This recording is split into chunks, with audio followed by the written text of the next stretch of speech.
WR Records. Like to be here, man. Thanks for having me, Djmemo. Thank you. Thank you, Nick. So man, so tell us about this festival, this car show you're throwing, man. All right, yeah. So we got a few promoters. One of them being Laku Radio Station, big promoter here in Sacramento, as Hmm. well as NorCal Barricades, and it's basically presented by my buddy Bryant, who's owner of Affordable Mufflers. So, I'm working with him. He does a lot of BMX bike racing events out here up in Rio Linda. So he tapped in with me, got me online to organize this custom bike and car show out here in Rio Linda, 848 Elkhorn Boulevard. And basically, it's an all around car show that people could come, enter.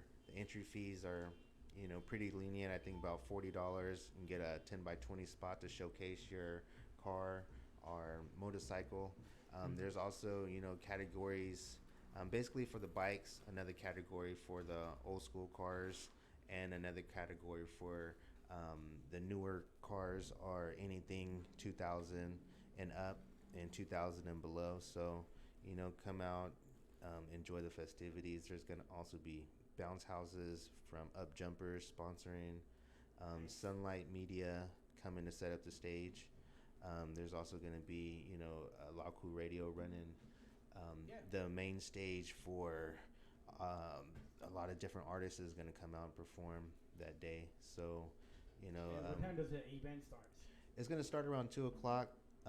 You could tap in with us if you're a local vendor or an out of town vendor. Just let us know if you want to come out and email me. All this stuff's going to be listed up on my social media site. So flyer as well. And then it's August 18th gives a lot of time to prep, let the community know, advertise, and promote at different events. So hell, you're gonna see us at a lot of different events promoting this one. Okay. So besides this car show, you're a multitask guy. Yeah, yeah. I had 3 events this last week that we did, and basically a lot of digital arts and visuals for different companies. Somatic Base. Uh-huh.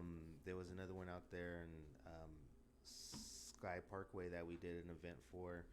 But yeah, definitely all around. I consider myself more of a music manager just because I manage my own music, do my own licensing, work with a distribution company, got my music and pretty much all the Dimple records here in Sacramento. So Okay. yeah, man, it was a hard long road of educating myself into doing this music industry stuff, but I kind of take it seriously. Like some Uh people huh. ask me, how do I do this? This like the other day, this kid asked me, "Hey, teach me how to make that kind of money." When I posted, my last say so check that I got from my distribution company, which wasn't a lot, and I Hmm. don't really like sitting here and saying, "Hey, I make any kind of money if it ain't a lot of money." So how do you start doing that? A lot of artists don't see. I have not seen an artist like you get paid for your music from YouTube or whatever Um, your music. Because you've been doing it for years. I've been knowing you for what, going for 4 years, 3 years. yeah, yeah, about good 4 years, I Mm. believe. And I've seen you get paid with your music from the stores and online. So tell me how do you step on that? What's the first step for that? I would say getting a music manager, and a lot of people don't understand what a music manager is. Hmm. A music manager should know, the paperwork aspects of the business of the Yes. music industry, as far as signing with ASCAP or signing with BMI, Hmm. um, getting their copyrights done, for say through Yeah. any kind of company or doing it yourself. But Hmm. if I always put it like this, a person who's like looking into doing a job, Hmm. they're gonna learn how to do it themselves if they really want. If an Absolutely. artist really wants to create a song and they're Hmm. really influenced into doing it, they're gonna have the self motivation to get up Yeah. and do it and or learn it. Fortunately for me, I had a little bit of street smarts and book smarts, to kind of get myself into not just learning the music aspects of music and business, Uh huh. but the business aspects of business itself. Oh, okay. So, So so yeah. when you say ASCAP and BMI, there's royalty when you do live performance or show. Is that true? You get paid for your performance. Yes, yes. There's different. I want to say categories. I've Mm-hmm. been licensing your music, and let's say you could go a lot further with. You got overseas royalties Mm-hmm. that I get paid for from China, Europe, Yeah. and like I said, I'm.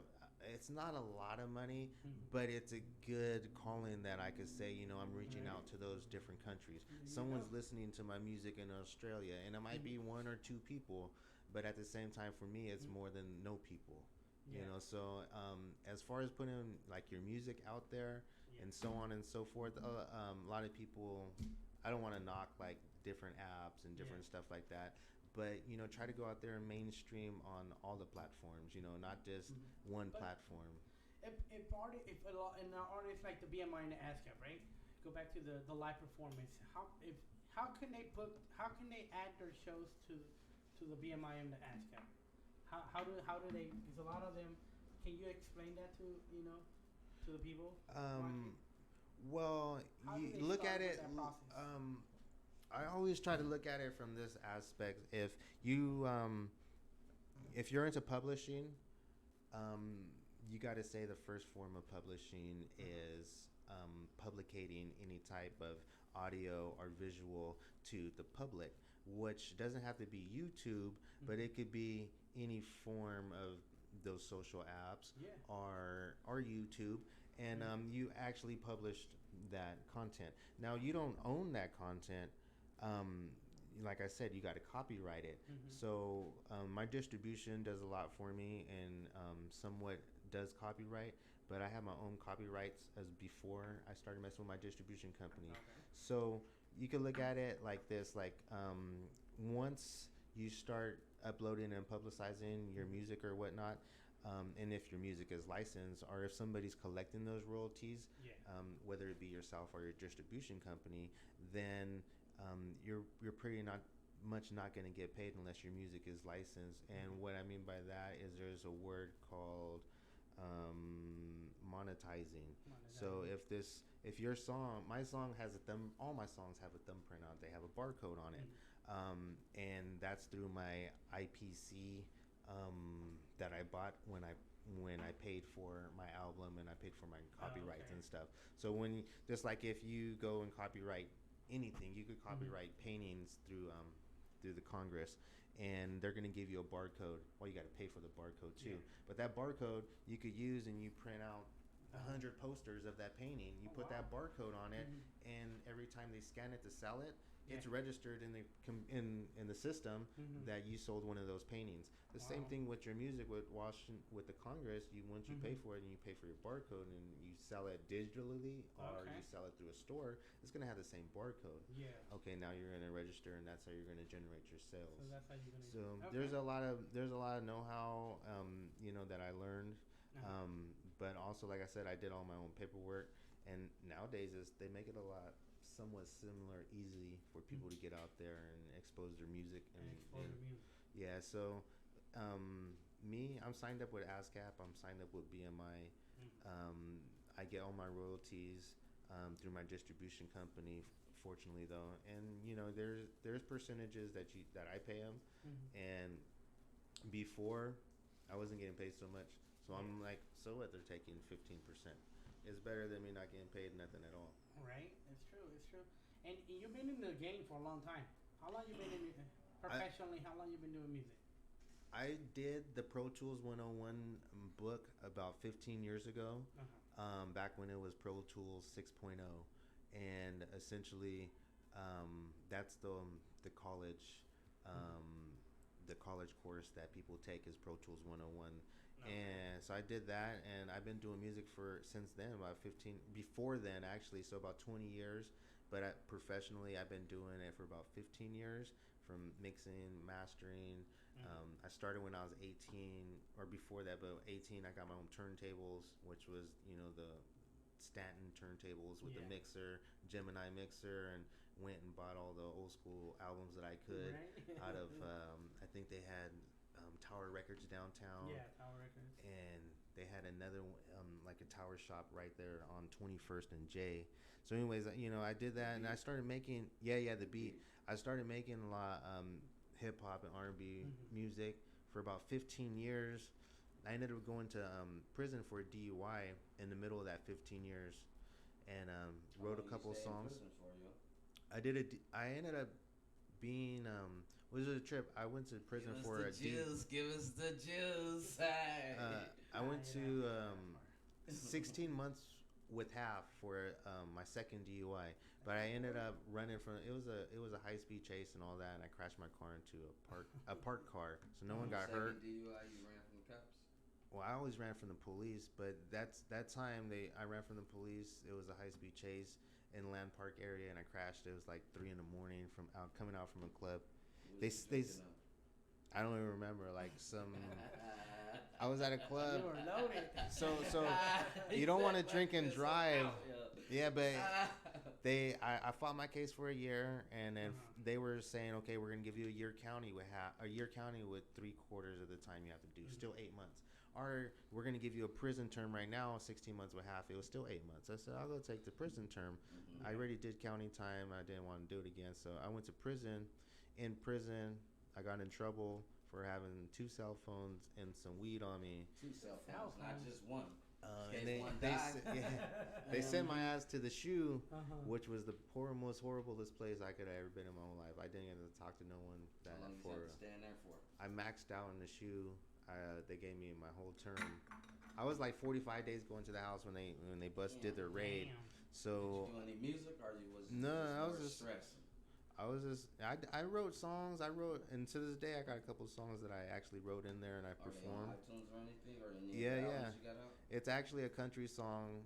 Country song. I do all kinds of different music, so All right. I got about 3 or 4 country songs. This one was a country song called "It'll Be Alright," but that was a very emotional song that I performed a lot at Luna's Cafe, just because of more mellow setting. But yeah, so I was in there with the in the shoe. Charles Manson used to walk by us fucking every other day to his visits. Charles Manson? Yeah, I was like, Charles Manson used to walk by you? yeah, everybody, it'll go pandemonium, like everybody, fuck you, Charlie, man. So imagine, fuck yeah, I was screaming, fuck you, Charlie. Everybody else was doing it. I mean, hey, we don't condone everything that he's doing. Like Cool Radio don't condone it. You know but what I mean? you can imagine, okay, what Charlie Manson did was he tried to invoke black race riots and stuff by what he did was he was a music person too, so he had a guitar and he had a couple songs, and he went and he performed them for this guy who was the head of Motown. He was a producer. And the producer said, you know what? But Charles Manson had girls, so he took the girls with him, and they pleasured the guy. The guy was cool with it until Charles Manson said, hey, you're going to produce my music. He said, Charles Manson, that music ain't right for our Motown label. Charles Manson took his girls and left back to the old corral and was like, you know what? I don't like the dude. And he was all gone on like acid and stuff. But he got his little posse together, the girls, and said, we're going to go murder a dude. And we're going to put, and this was a time when Black Panthers and stuff was around. And he said, we're going to put like Black Panthers and Black Power up and look like the black people did it. So that's what he did. They went and they murdered the people, and they put stuff all over the walls, and they tried to, create a race riot. Yeah. And basically what happened was they murdered the wrong people. They didn't live there no more. So far, like months has passed. So who lived there at the time was some movie stars. So then it gained nationality, or national attention because of the fact that the people is saying black people did this, and it really wasn't. And when they found out it was, Charles Manson, then he went down. And so that's the story behind it. So he wasn't really. It ain't like a racist type of thing. It's more about this person was trying to do crazy stuff and create and provoke that type of thing. So then when he hit prison, everybody knew about it. Was like, what the hell, dude? You know what I mean? Crazy. So nobody liked him, even the white people. So he was in PHU, which was right next to SHU, Security Housing Unit and Protective Housing Unit. So he used to walk right by us, and we're talking about 60 dog cages, back to back to back to back to back to back, back to back to back to back to back to back to back. So the time they got done bringing us out in our boxers, we don't get no clothes in there. We just get boxers, no socks, no nothing, just Wow. chonklers and boxers. And you come handcuffed all the way out, and you get in a dog cage, and you put your hands in there, and they unhandcuff you, and you're like, all right, cool. Fuck you, Charlie. That's crazy. But yeah, my get down was I used to work out up in there and work out right when I got out handcuffs off, stretch out, work out. The Mexicans will work out, the Southsiders will work out, the blacks will work out, the Norteños will work out, the others will work out, and then it would be a cool 15 minutes before and then, well, I will still be working out the whole time. I wouldn't stop working out. So man, it was a hard time in my life, but at the same time, after that, I got out. That's when I really took my music seriously, and I got my own business, which is Gumdrop Studios. Like Gumdrop Studios, like G. Yeah, I mean you could Google it. GUMDROP, and then Studios. But it was open for 5 years, and I had the same thing, $1 million basic life, slip and fall insurance policies. You got your, your license for your business, which is county clerk's office, and so I was all in it. How many albums you got out right now? I got 5 albums out, and I'm working on 2 more, which is my next personal album. So 5 albums altogether? 5 albums out. Where can we find those albums at? Pretty much everywhere music is sold. iTunes, Tidal, you search Amazon Music, anywhere, everywhere. Shazam, Spotify. So this is out of all those 5 albums, you got different style of your music? Yeah, so my first album was basically Love is Essential, and it's an R&B album. I put that out just because I was feeling, that type of way in that genre of music at that time. Soon as I released that album, I was on the ball, just, rocking. After 15 years of like bottling up my music and saying, not ready to release it because of no record label or no big company backing me, and just not being ready. I was just like mentally not ready, or just into the streets more or less, and saying, it'd be a bad time for me to try to do something like that. And then finally, I say about 2-3 years ago, I was with another artist of mine called Young Nico, and that was our group that we have called Sack Boys. And he was like, I've got another artist. He's supposed to come up here, and he's a kind of a big cat in Sacramento, and so on and so forth. He ended up being, he flaked on us, and I was just like, man, we got like hundreds of songs. What's the point of making another song? Let's do a music video. Yeah. So we did a music video. We released it that same night, and then after that, and I was like, my music is out there now. So after that, I just started rocking. That was about 2 years ago. I released 5 albums in 2 years. My second album was basically a rap album. The third one was a mixtape. The fourth one was an EDM album. And the EDM world is pretty big right now. Like you hear, a lot of crossover music of, you got Wiz Khalifa, doing songs with EDM artists. You got Marshmello doing songs with rap artists. So it's getting real big now, where the crossover in the music generation. So is that you now, the EDM? It is for some of my artists. So supporting some of my artists. It's the same thing. We're releasing different music on different platforms, different content, different shows.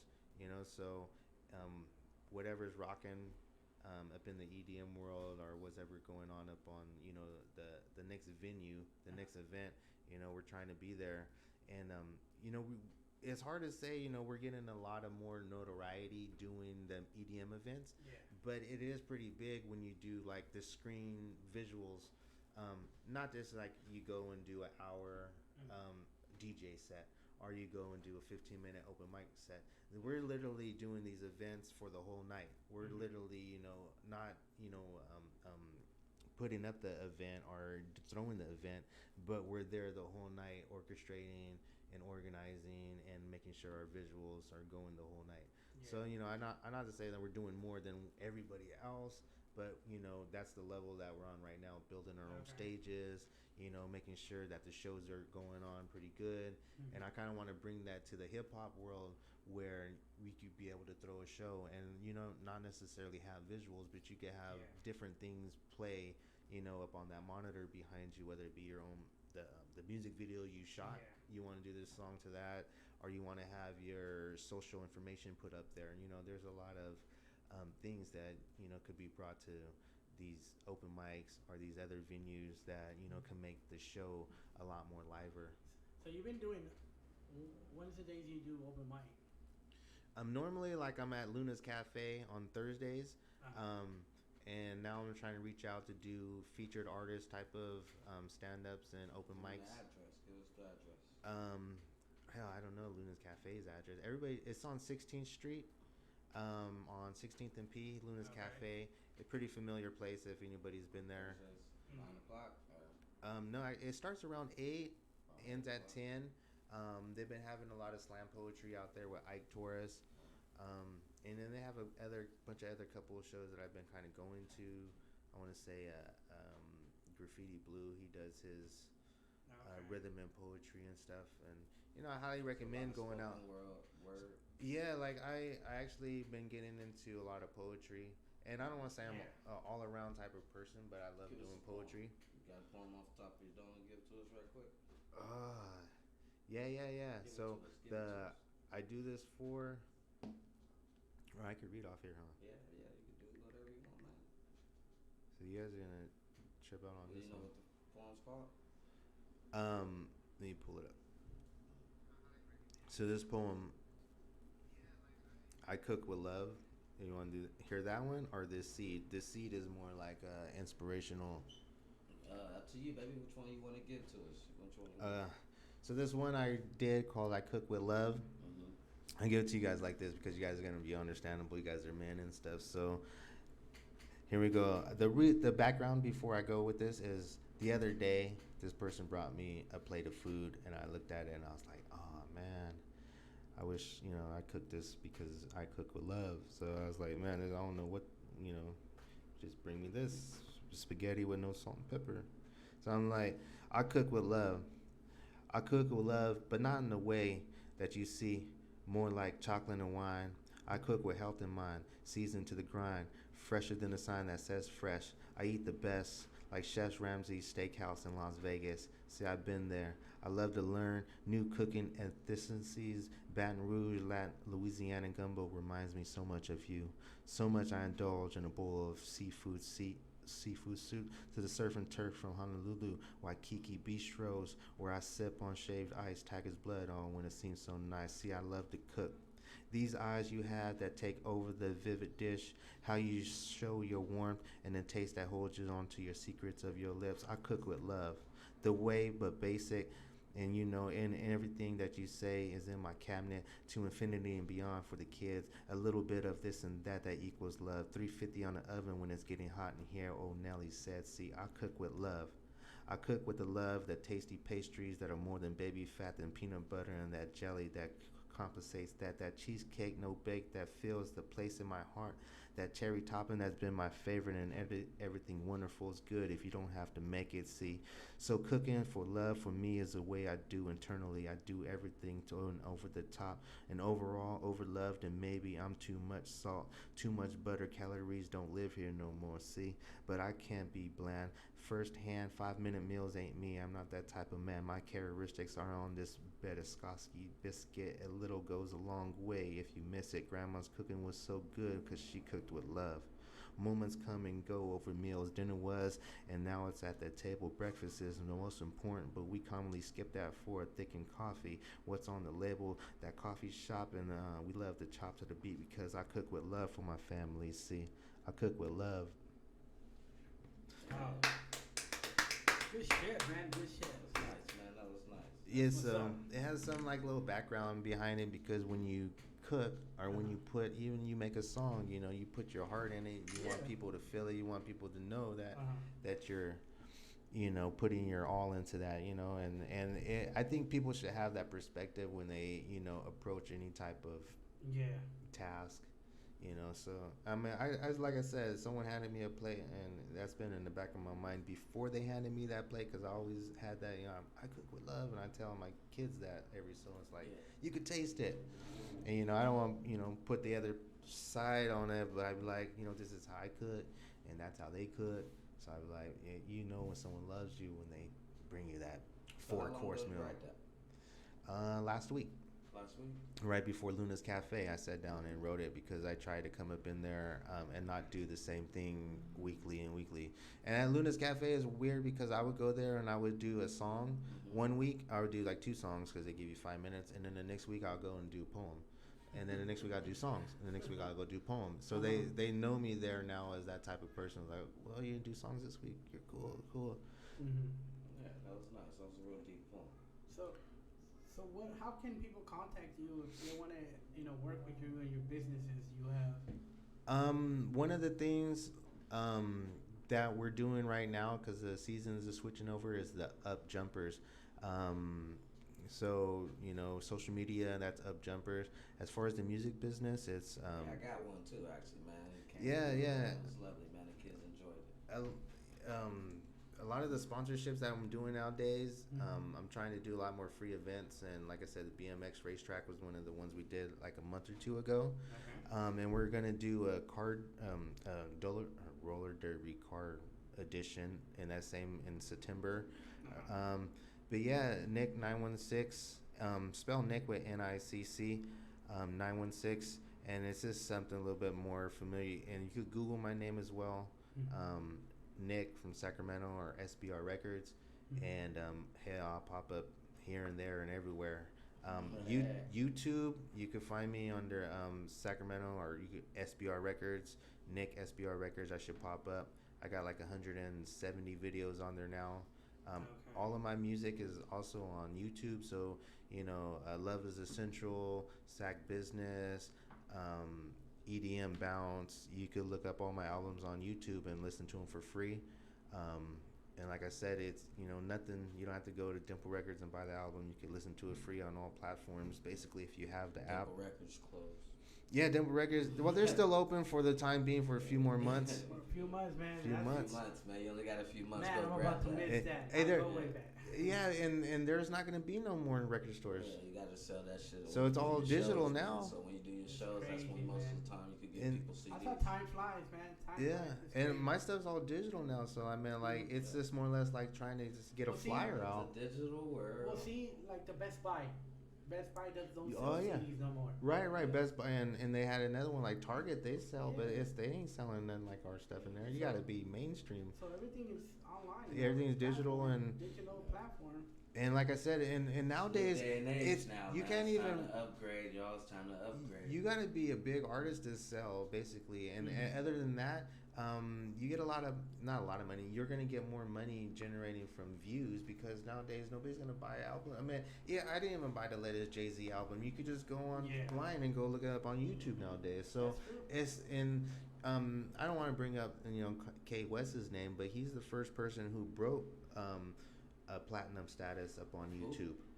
Kanye West. Why so, you bring up West name? Well, man. A lot of people don't, like to kick around his name and stuff. But even like last day or two, he's worth over $1 billion now with his just the Yeezy line itself is worth over $1 billion now. So I mean I love the man, Yeezy as an artist and stuff like that. But I went to my first concert was the Yeezy concert here in Golden One, where he walked out. So I had my Yeezys on. I was like, oh man, he walked out on me. He was like, we were like, yeah, he was talking that shit. He was like, this motherfucker here. He walked straight out that bitch and fucked it up for everybody. But it was a good. Sacramento. And since then, I went to a ton of concerts. So but that was the first. What was the last concert you went to, bro? I think it was the ASAP Rocky concert. Oh, yeah. I went, but Golden One, since they've been out, Janet Jackson, Jay-Z. They just had J-Lo a couple months ago. Man, I missed that. I want to go so bad to that one, but she'll come back around because she's still in the game heavily, man. Oh yeah. But Jay-Z, I'm like, he ain't coming back around. No. Nah, he had that one, and he's probably got a couple more tours in him, but not in Sacramento though. Yeah, so it's, Nick SBR Records. Yeah, but they don't want to see Nick at only one on. Hey, yeah. So the cool thing, hopefully, what's coming up is I could get on a few more venues and do more visual graphics for the shows that hopefully you guys got coming up and stuff, and maybe collab with you guys and doing that. I call it more of a social media They like board. on our videos or something. No, no, I mean like you could throw anything up on the screen, and Oh, okay, yeah. Have and like people videos playing in the background. you could play their videos. You could put their their social media up, and I just think it'll add a lot more to the show, and so like I probably I gotta. You always gotta put them on the spot, We're always working with each other, so I have to get up in there, and I don't mind doing this stuff, you know what I mean, but it's good footage because when people see it, it's good networking. We work with a lot of talent. it's like having a good background, good. I don't want to say it's like having Hawaii behind you, but when you're doing your thing, when you're doing your music thing, you want to have it looking live, so that's what it brings a good stage. Yeah, that's true. It brings a good stage, so hopefully we get together and then start knocking out some good shows and have because I'm just thinking just building a show, but I build a show and I don't want it to be like I build a show and then not too much people come. I like building a show with other people because then you like the more people the more the merrier. Networking worldwide, kind of messing with a little bit of everybody from everybody's different style of genre. Yeah, and it's having a following. Like you guys have a big following, so if you guys put out like a video, it's gonna get seen by hundreds and thousands of people. So I mean, you gotta have that in mind too. So it could go a long way. But yeah, man, the radio interviews, dope. I wanted to get out here and just let you guys know. It's the first time I interview because you've been on the radio. You have come here, to our last 3 radio stations. We had our offices, and this is the first time we do an interview in it. And basically, like I kind of want to save it or say I haven't had enough I guess promotion going on at the time. The last few ones, I have albums coming out and stuff like that, but I always got some other things going on. But right here, this promotion that I'm pushing and that we're pushing is kind of up there with trying to get people out there to the car show that we're having in Rio Linda. So tell me more about the car show. People. Okay. Okay. So the car show is broke down in like let's say about 2 different categories. You got your vendor side, and so anybody and who does any type of vending. I don't want to turn away people, but it's going to be an arts and music festival. So if you're a type of vendor and let's say you got a painting art, candles, or so on and so forth up in that realm of coming out and presenting your product, whether it be clothing, we want to be able to give you a booth to present your stuff and be applicable in the society that the people that we're bringing in is going to be a good vibing type of situation. And then also on the other side with the contest, I guess you could say it's open to all cars. It's a custom car show, not dedicated for lowriders or anything in particular. So we got those lowrider cars are coming in. Mid Valley Collision, they're sponsoring too, and they got a car club over there. So they got about 10 Impalas right off the bat coming in with their car club. We're going to have different car clubs out there as far as import cars, some newer cars. I think your buddy was interested that you were taking the photo shoot with the Corvette with the Lamborghini doors. No, okay. Just trying to get all types of different variety of cars out there. Nice. And then the trophies, we're going to have those split up in 3 different categories. So for the bikes, you're going to have your newer bikes trophy, best in show. You're going to have your Harley best show bikes, and you're going to have a tow or maybe like a best toy kind of what kind of more models we could fit in there, we're going to obviously throw in there. And then in the mid-range, you're going to have the lowrider cars. So you're going to have car, truck, best in show, best car club for the lowriders. And then on the newer end, you're going to have 2000 up, 2000 and lower. You're going to have best in show, and then overall car club, best car club, who comes and rocks out.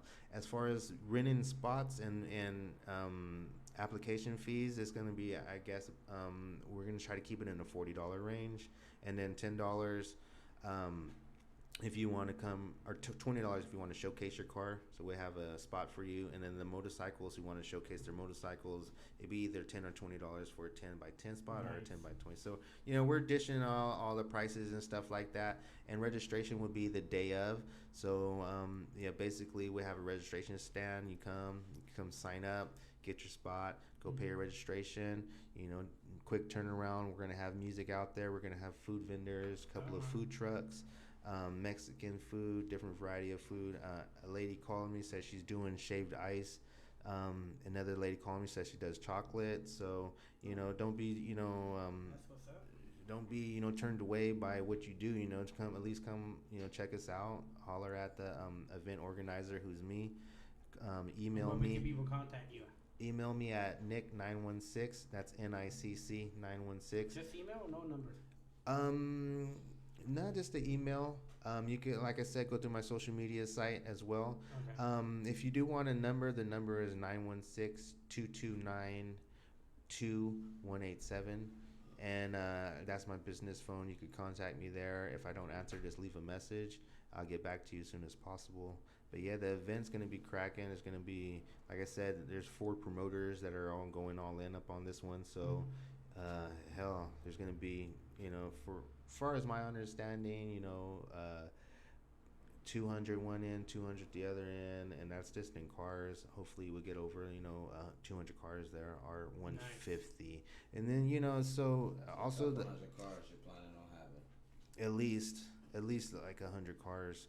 And like I said, another guy, NorCal Barricades, a big sponsor. I'm working with him constantly. We threw a pop-up UG the other day at a warehouse, had a few hundred people come in. And he's constantly doing stuff every other day. What he did Squaw Valley the other day, the big old rave out there at Squaw Valley. I was impressed. So nice. There's other that's the only other promoter that we really have in NorCal Barricades. But other than that, the guy Bryant is he's a big up dude out there in Rio Linda, small town. I'm right here out, not even really, I won't say outside of Sacramento because it's still inside of Sacramento County, which is Elkhorn Boulevard, 848. There's events going there all the time, so hopefully, we'll get it rocking out there August 18th. Okay. Yeah, so it's going to be August 18th. We're going to have music too, right? Yeah, music provided by Laku Radio. They're going to be running the main stage, only one stage, so yeah, definitely tap in with us. Let us know you make it out. You could go to Eventbrite, but the tickets are free and everything just to, register and get up on there and let people know you're coming. Awesome. Well, Nick, I want to thank you for coming tonight, giving us all this information about the show, about your music, about all your businesses that you do, any shout-outs, your family, friends, supporters. Yeah, definitely. Thanks for having me. God bless. I feel like this show's going to go out right having you up on the team. And just keep rocking the Laku Radio, man. One of the best radio stations here in Sacramento. I already know, radio in another year, man. Oh yeah, I seen that. Congratulations, man. You should have like a little trophy case right I here. do. I have it at home. Here, bring it here. I just have. It's working, man. I have a lot. Man, we have plenty of awards that we haven't announced, but just been sitting there. It's just we've been so busy with shows and moving up down the road. But God is good, man. God is good, and blessing us, everybody. Yeah, man. I seen you guys rocking shows like 2-3 times a week now. It's like starting to be a normal, like trying, man.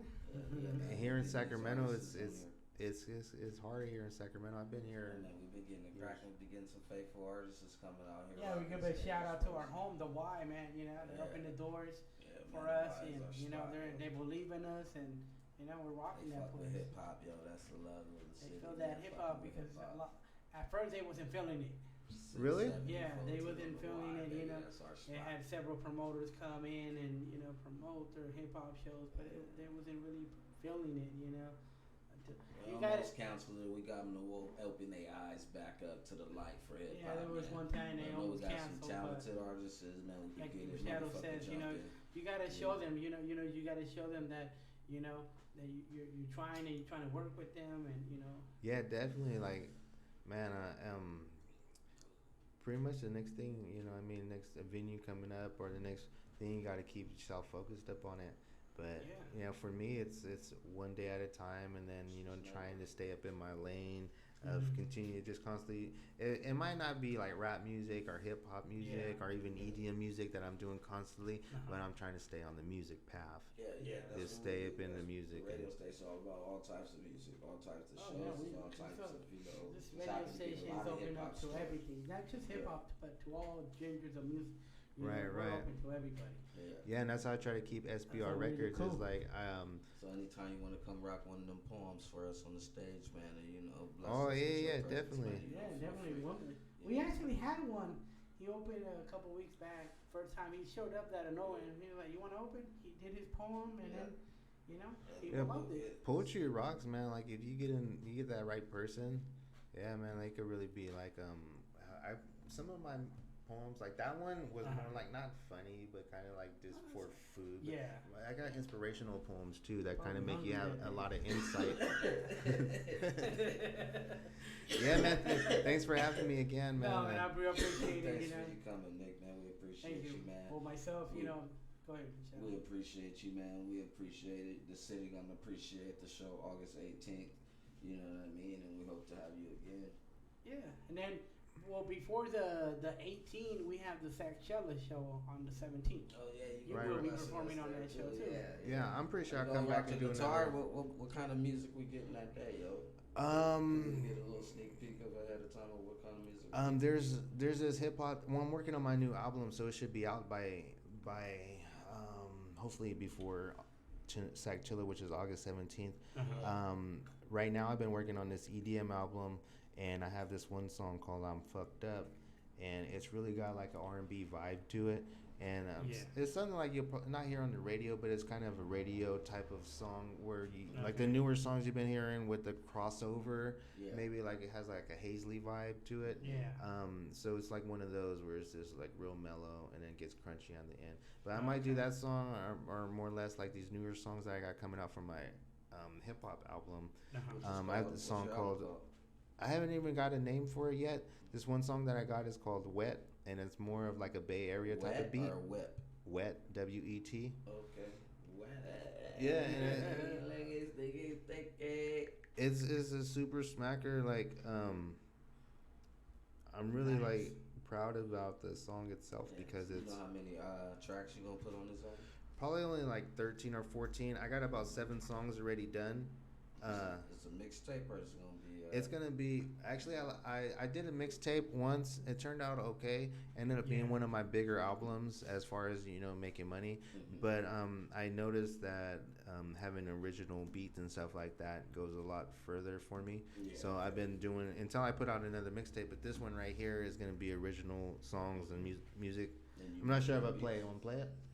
You making your beats too? Yeah. So this is on my own beats. Oh, I don't have it. It's a dongle. I can play it right here. Yeah, you can play it. Go ahead. So this is a.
Yeah, it's a club record.